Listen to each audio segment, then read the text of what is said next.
날마다 쓰는 나의 신앙일기 TV 데일리 큐티 나무의 향기입니다. 오늘은 디모데전서 3장 14절에서 16절을 묵상하겠습니다. 내가 속히 내게 가기를 바라나 이것을 내게 쓰는 것은 만일 내가 지체하면 너로 하여금 하나님의 집에서 어떻게 행하여야 할지를 알게 하려 함이니 이 집은 살아계신 하나님의 교회요 진리의 기둥과 터니라. 크도다 경건의 비밀이여 그렇지 않다 하느니 없도다. 그는 육신으로 나타난 바 되시고 영으로 의롭다 하심을 받으시고 천사들에게 보이시고 만국에서 전파되시고 세상에서 믿음 바 되시고 영광 가운데서 올려지셨느니라. 바울은 오늘 본문에서 이 편지를 기록하고 있는 이유에 대해 말하고 있습니다. 바울은 에베소에 가서 디모데를 만나고 싶었습니다. 에베소에서 힘들게 사역하는 디모데의 모습을 생각할 때 만나서 위로하고 도와주고 싶은 마음이었을 것입니다. 하지만 바울이 에베소에 가서 디모데를 만났는지는 정확히 알 수 없습니다. 우리는 이 내용을 통해 바울이 얼마나 디모데를 사랑하고 돕고 싶어 하는지 그 마음을 알 수 있습니다. 바울이 디모데를 만나고 싶었지만 만약 그것이 생각대로 되지 않아서 지체할 수 있기 때문에 먼저 편지로 디모데가 하나님의 교회에서 어떻게 행해야 하는지를 알려주려고 이 편지를 쓴 것입니다. 바울은 앞에서 교회가 무엇인지 어떤 일을 해야 하는지에 대해 다루었고 또한 교회 안에 인도자들을 어떤 자격 기준으로 세워야 하는지도 알려주었습니다. 이런 것을 통해 디모데가 교회 안에서 무엇을 해야 하는지를 계획하고 올바로 교회를 세워나갈 수 있도록 도와준 것입니다. 사실 교회 안에서 목회를 할 때 무엇을 어떻게 해야 하는지 어떤 지침이 없으면 막막하고 또한 잘하고 있는지 평가할 수 없기 때문에 답답하기도 합니다. 이럴 때 바울이 보낸 편지를 통해 해야 할 일들을 정리하고 얼마나 그 일을 하고 있는지 평가하면서 올바른 계획을 세울 수 있게 됩니다. 그렇게 될 때 큰 위로와 힘이 되는 것을 봅니다. 바울은 디모데에게 하나님의 교회는 하나님의 집이라고 말해주고 있습니다. 교회의 원리는 가정의 원리와 같다는 것입니다. 부모가 자녀를 사랑하고 영적으로나 육체적으로 성장하도록 양육하는 것처럼 교회도 인도자들이 성도들을 사랑하고 영적으로 육체적으로 성장하게 돕는 것입니다. 교회의 운영 원리가 가정의 운영 원리와 기본적으로 같다는 것만 알아도 요즘 회자되고 있는 몇몇 교회의 문제가 어디에서 온 것인지를 알 수 있을 것입니다.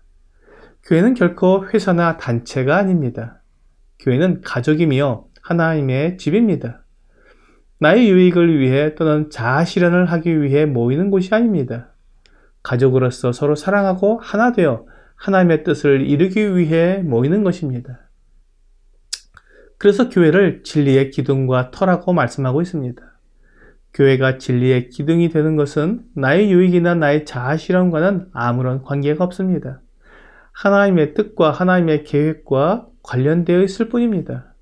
교회가 진리를 수호하고 거짓 가르침을 배격하는 것 역시 나의 유익이나 자아 실현과 관계없이 하나님의 말씀을 지키고 유지하는 것이기에 교회는 자기를 즐겁게 하고 자기 이익을 이루는 단체가 아니라 오직 사랑으로 하나가 되는 가족입니다.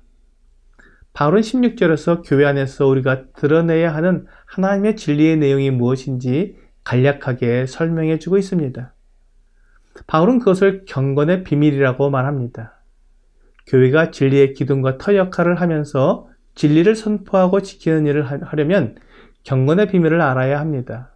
이 경건의 비밀은 예수 그리스도에 관한 비밀을 아는 것입니다. 예수 그리스도를 아는 것이 영생이라고 말씀하고 있습니다. 요한복음 17장 3절입니다. 영생은 곧 유일하신 참 하나님과 그가 보내신 자 예수 그리스도를 아는 것이니이다. 참 하나님을 알고 예수 그리스도를 아는 사람은 영생을 얻는 것입니다.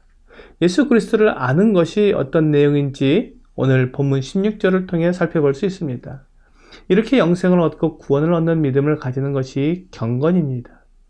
하나님의 뜻을 알고 그 뜻대로 사는 것이 경건이기 때문입니다. 예수님은 육신으로 나타난 바 되셨습니다. 예수님은 하나님의 아들이십니다. 이 세상을 창조하신 창조주이십니다. 요한복음 1장 1절에서 3절은 태초에 말씀이 계시니라. 이 말씀이 하나님과 함께 계셨으니 이 말씀은 곧 하나님이시니라. 그가 태초에 하나님과 함께 계셨고 만물이 그로 말미암아 지은 바 되었으니 지은 것이 하나도 그가 없이는 된 것이 없느니라고 말씀하십니다. 이 창조의 하나님께서 사람의 몸을 입고 이 세상에 태어나셨습니다. 이것이 우리가 알아야 할 비밀입니다. 그 다음에는 영으로 의롭다 하심을 받으셨습니다. 주 예수님은 성령님과 함께 하셨습니다. 요한에게 세례를 받으실 때에도 성령께서 함께 하셨고 늘 성령으로 충만하셨습니다. 성령께서 주 예수님과 함께 하심으로 주 예수님께서 의로움을 나타내 보이셨습니다.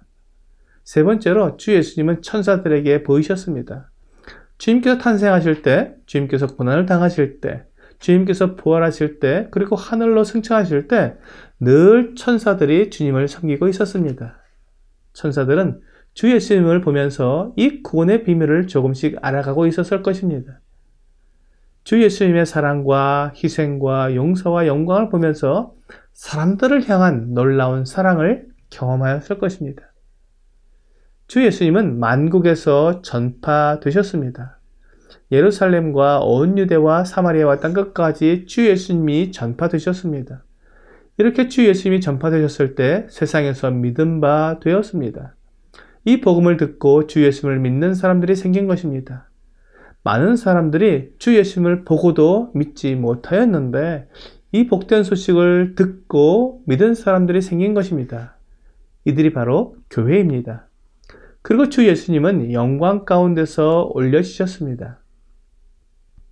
주 예수님께서 이 땅에 계실 때 사람들은 주 예수님을 조롱하기도 하고 모욕하기도 했습니다.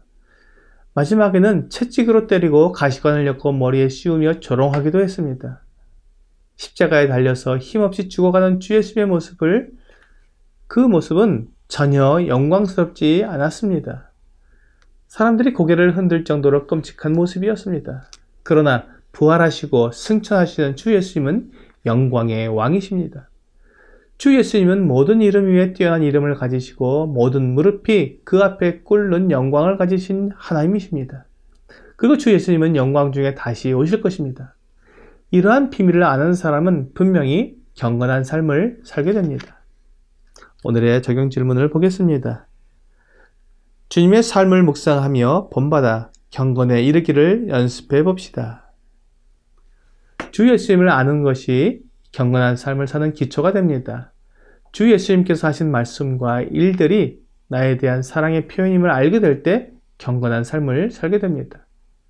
오늘 내 눈이 믿음의 주여 또 온전하게 하시는 이인 예수를 바라보며 경건한 삶을 사는 여러분과 제가 되기를 주 예수님의 이름으로 기도합니다.